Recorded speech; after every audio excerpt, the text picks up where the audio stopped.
Good afternoon and welcome to today's new moon tarot reading. Today we are in the midst of a bit of an interesting energy with this new moon.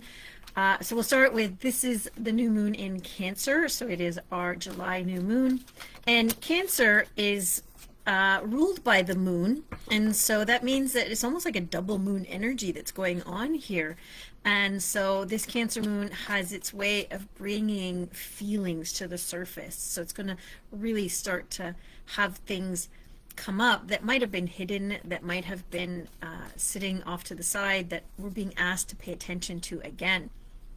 And so we're being invited to feel into which of these feelings are the gems for us that we want to carry into the next cycle. And remember that, you know, with the Cancer new moon, our intuition and our instincts are really going to be online right now. So they're really asking us to listen to them and to trust them, because it's really going to help guide us to where it is that we're being asked to explore. Now, a Cancer new moon might have us feeling a bit nostalgic, especially right now while we're dealing with some Mercury retrograde as well. And so we might find ourselves revisiting old conversations, old situations that might still be colored a little bit with unresolved feelings. And so remember that this is very much a feeling moon. We may benefit from using this new moon as a time to journey inward to find the places where our hearts might need some tending.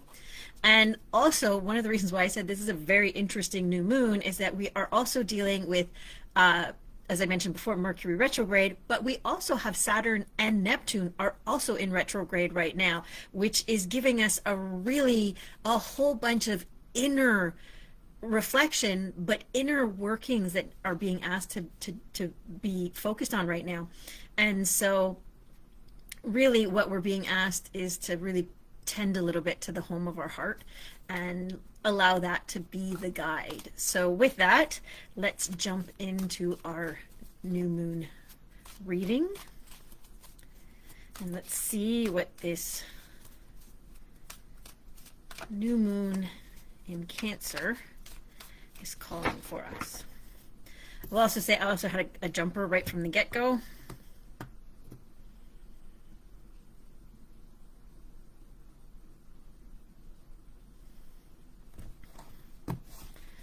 And 1, 2, 3. There we go. All right, so with this new moon, the first question that we're going to be diving into is, what emotional or spiritual exploration is seeking our attention? And so here we have the King of Wands, our passions and our desires, things that often get put on the back burner. So I'm going to see if you can get a better look at our king here.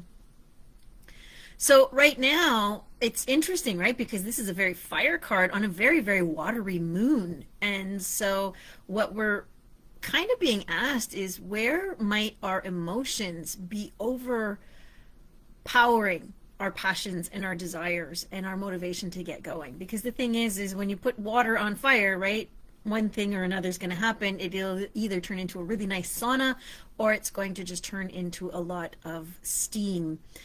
Either way, the fire, you know, has to be tended to. And so we really want to make sure that during this time, what we're looking at inside of this spiritual exploration and emotional exploration is what actually is driving us right now. The King of Wands has been through a lot and knows exactly how to control the fire. And what's really interesting even with this one is that the King of Wands is very externally focused. And so now we're kind of being asked to take that drive, take that that passionate drive, that motivation that we tend to put into the outer world, and really bring it inward to really kind of mentor ourselves and to tend to ourselves and all the things that we would say and do to motivate other people to follow their passions, to follow their desires, to follow their drives. We're being asked, now do that for yourself. And so this is really, really interesting that we've got like this King of Fire, this charismatic motivated character is coming in and saying, what can I do for you? How can I show you? Right? Let your inner wild person out so that we can see what the passion is that's being kind of caged right now. And now we're going to go to what inherited or social stories around belonging are ready to be rewritten. And this is something that this with all the retrogrades that are going on and all the energy on second chances and everything around here, this is a really good question to be looking at. And here we have the Eight of Cups.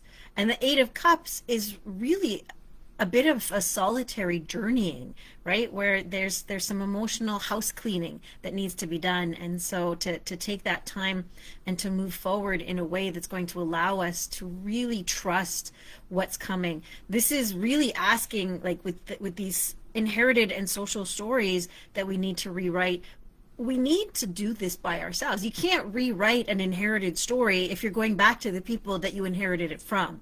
You can't rewrite a social story if you keep staying in the same social groups, because there's no new pathways that can be made. There's no, it's like trying to rewrite a story with a pen that has no ink in it, right? Or you're rewriting it with invisible ink, because it's almost this idea that I have to rewrite it in a way that they're not going to see what I'm writing, so that I'm not going to be cast aside.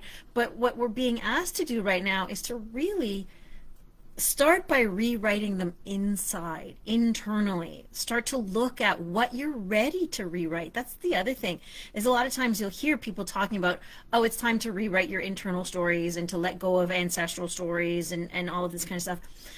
But it's hard and it's confusing and it can lead to a lot of guilt or a lot of shame.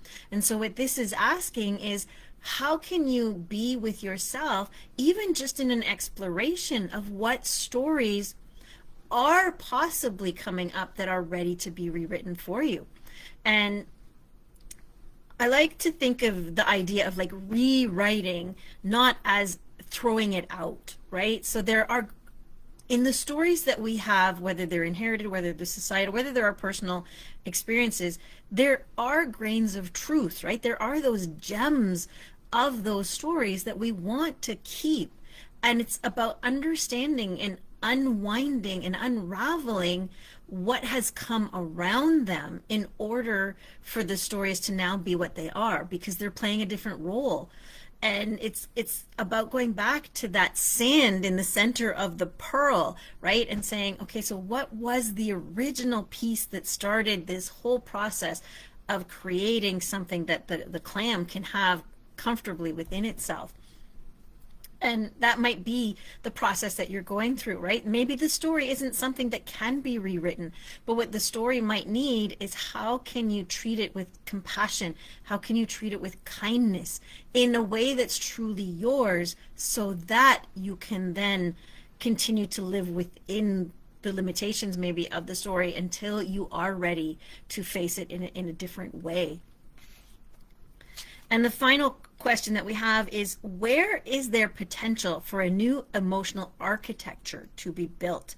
And that's kind of the Saturn piece coming in, is that, you know, when we're going through this, we need to have a scaffolding, right? That's kind of what the King of Wands comes in. He is a bit of a hothead, you know, he's like, let's go, let's go, let's go. And he's excited and he wants to see things done. But at the same time, he does know that you need to have a good scaffolding, right? Like, he's going to be the one that if you go out camping with him, he's going to make sure that the fire is built in such a way that you're going to get the most fire out for the longest amount of time, because he's been there before, he's done it, he knows what he's talking about.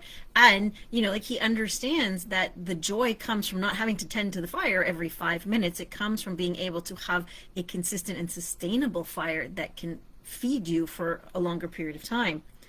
And, you know, once you realize how to deal with the inner stories that are going on, then it makes more sense that, you know, before you start to rewrite the stories, before you start to push them into a different place, you need to have a scaffolding. And I'm going to go back to, like, when I was teaching, and we used to have to do behavioral extinction for students, one of the biggest things that they said is, for you to extinguish a behavior, there has to be an alternate, and in the beginning for sure, easier behavior that the child can go to.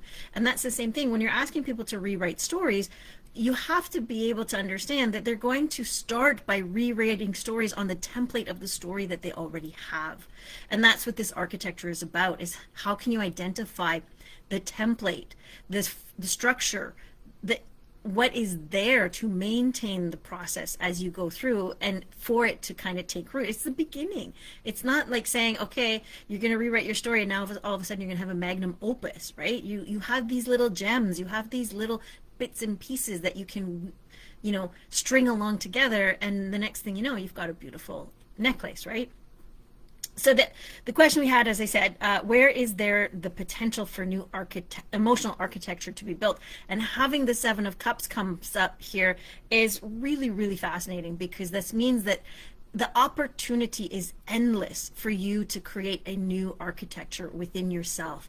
And I think it goes back to this, is as long as you're journeying for yourself, as long as you're understanding what's going on within yourself, then you're going to be open to so many potentials. So much is going to come through that you just need to be open and willing to accept it.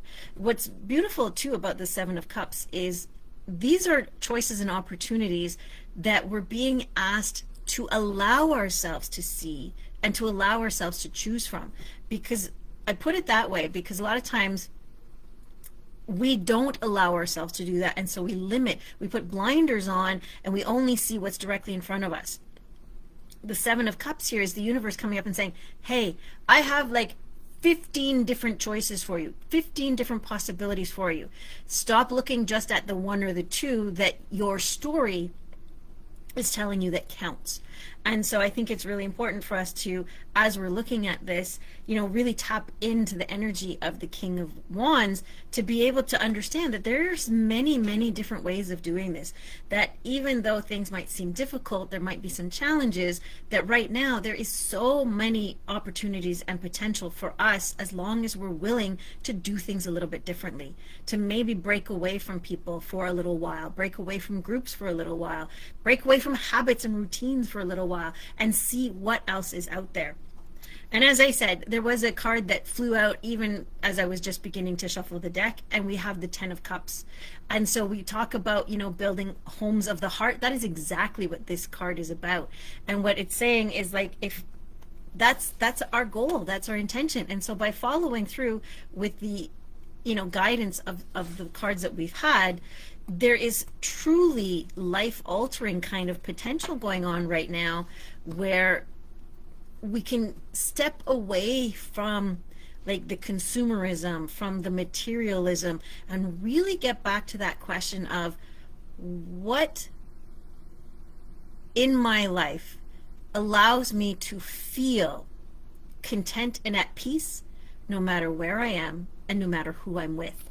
And that's really what the Cancer Moon is all about, is how can you start to build a framework, an infrastructure, a new relationship with yourself that is really rebuilding that bridge to self-love, that's rebuilding that bridge to acceptance, so that going forward, no matter who you're with, no matter where you are, you can always feel loved, you can always feel supported, and you can always feel safe and at peace, because you've done that work and you're more aware of the things that are going on around you. So I hope you enjoyed this new moon reading, and I look forward to seeing you again at the full moon. In the meantime, take care, and I will see you around the webs.